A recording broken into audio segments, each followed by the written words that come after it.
माता के जंगलों में फॉस्फोराइट का खजाना मौजूद है। जी हाँ, एक कंपनी को कॉन्ट्रैक्ट देकर 1 लाख टन से भी ज्यादा फॉस्फोराइट निकालने की तैयारी की गई है और इस प्रोसेस में जंगल भी काटे जाएंगे। इन्हीं जंगलों में टाइगर से लेकर तो लेपर्ड, हिरण, भालू समेत तमाम प्रकार के जो जानवर है और उनकी कई प्रजातियां यहां पर मौजूद हैं। जियोलॉजिकल जो सर्वे ऑफ इंडिया उन्होंने सर्वे किया था, इसके बाद नीलामी की गई थी। यह खास रिपोर्ट देखिए। एमपी सरकार ने सूबे के 51 खनिज ब्लॉकों में से ज्यादातर नीलाम कर दिए हैं। इनसे सरकार को 50,000 करोड़ रुपए से ज्यादा की आय होनी है। इस नीलामी के बाद एमपी खनिज ब्लॉक नीलाम करने के मामले में देश में पहले नंबर पर पहुंच गया, लेकिन लोगों को इसकी कीमत भी चुकानी पड़ेगी। प्रदेश में कोयला, चूना पत्थर, मैग्नीज, लौह अयस्क, हीरा और बॉक्साइट जैसे खनिज के भंडार हैं। इन्हीं खनिजों के लिए यहाँ इंडस्ट्रीज आई और कई लोगों को रोजगार भी मिला। लेकिन खनिज निकालने के लिए प्रदेश में लाखों पेड़ों की बलि चढ़ाई जा रही है। यहाँ ये परमिशन और ये सब रद्द करोगे, इतना जानवर है यहाँ, चीते भी हैं, तेंदुआ बहुत है यहाँ, और ये बंदर बहुत हैं, हिरन भी बहुत है। तो इनके जाने की क्या व्यवस्था है, कहाँ जाएंगे? और पेड़ कटेंगे तो यहाँ का ऑक्सीजन ही खत्म हो जाएगा। सन 1987 में जब इंदिरा सागर बांध का प्रस्ताव गया था, जब वो पास हुआ था, तो उसमें कंडीशन रखी गई थी कि जो जितना इसको लॉस हो रहा है, फ्लोरा और फौना को, एनवायरनमेंट को जो भी लॉस हो रहा है, उसकी भरपाई हम यहाँ पे एक नेशनल पार्क बना के उसकी पूर्ति करेंगे। जिसके ऊपर मैंने आरटीआई लगाई थी, जिसके जवाब में सरकार द्वारा मुझे ये बताया गया था कि सन 2017-18 में ये बन के पूर्ण हो जाएगा। इसका पूर्ण होना प्रस्तावित है, पर आज दिनांक तक भी यहाँ पे कोई काम नहीं हुआ है। जो भी काम है सिर्फ कागजों में हो रहा है। इनमें 2 ब्लॉक बड़वाहा वन मंडल में हैं।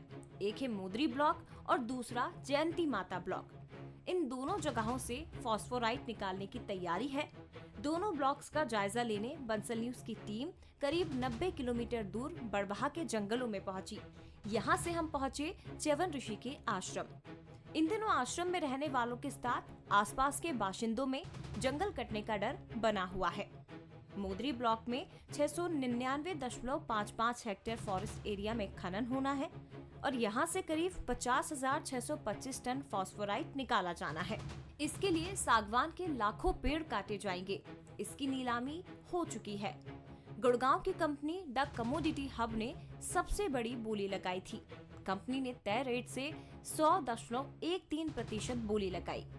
इसी तरह जयंती माता ब्लॉक में 556.52 हेक्टेयर जंगल की जमीन खोदकर हजारों टन फॉस्फोराइट निकाला जाना है। हालांकि जयंती माता ब्लॉक की नीलामी में किसी ने भाग नहीं लिया, लिहाजा इसे भी होल्ड पर रखा गया है। इसकी नीलामी फिर से होना लगभग तय है। हम लोग क्या है कि अगर जंगल कटता है तो इस पे हम लोग पूरा पुरजोर विरोध करेंगे, क्योंकि ये हमारे धार्मिक भावनाओं को भी आहत करेगा, क्योंकि कई आश्रम इसमें जा रहे हैं और पूरा जंगल नष्ट हो जाएगा इसमें। यहाँ पर अभी कई जानवर यहाँ पर छोड़े गए इस जंगल में, और अगर इस प्रकार से कोई अगर ये यहाँ खजाने दी जाती है या जो भी होता है तो उस पर उस जानवरों को बहुत हाँ नहीं, बिल्कुल सहन नहीं करेगी। इन जंगलों में सबसे मजबूत किस्म का तेलिया सागवान बड़ी तादाद में है। इसके अलावा अंजन, खैर, अमलताश, महुआ, अर्जुन समेत कई पेड़ भी यहाँ मौजूद हैं, जिनका औषधीय महत्व भी है।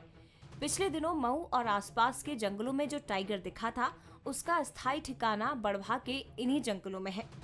इन्हीं जंगलों में करीब 30 से 40 तेंदुओं का घर भी है।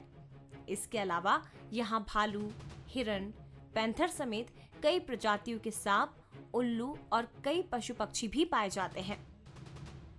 सरकार ने सिर्फ फॉस्फोराइट निकालने के लिए पेड़ पौधों और वन्य जीवों की तमाम किस्मों का जीवन ताक पर रख दिया है।